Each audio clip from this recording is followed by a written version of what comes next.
That's the motherfucking beats.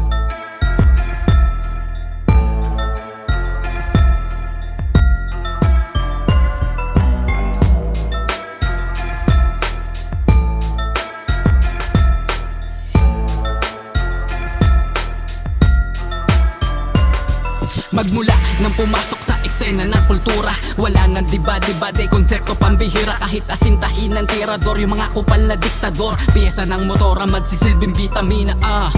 Lahat ay puro lame, simple ka lang pero kakaiba. Ikaw ang aasintahin, hindi na ako nagbakarender ka na lang sa scene. Rhyme scheme, all in, pinakamalala na mortal sin. Buti na lang nakarating kahit na medyo late. Tinutukan ko maigi, tuluyan nag-motivate, talaga nag-elevate. Motherfucking feeling, hit the mic, git ng daliri na lang ang tatayo para sa mga fake.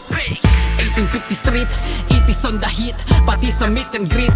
Mga Roxy, naka-RCB at umabuild. Talagang napabilib, kilala na rin pala sa ibang lugar at naririnig sa konsepto at komunidad. Kahit hindi talaga pasok sa tindi ng kapasidad.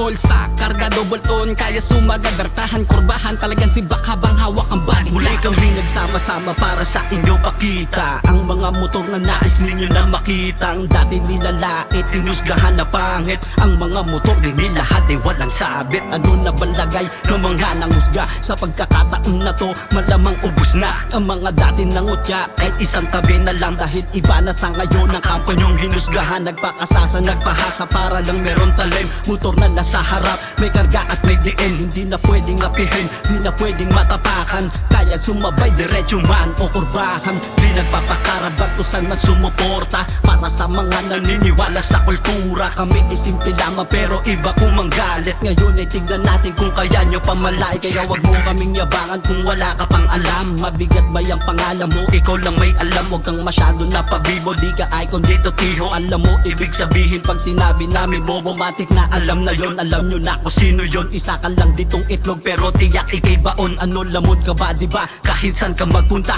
poging cute na rapper to. 1850 to tanga.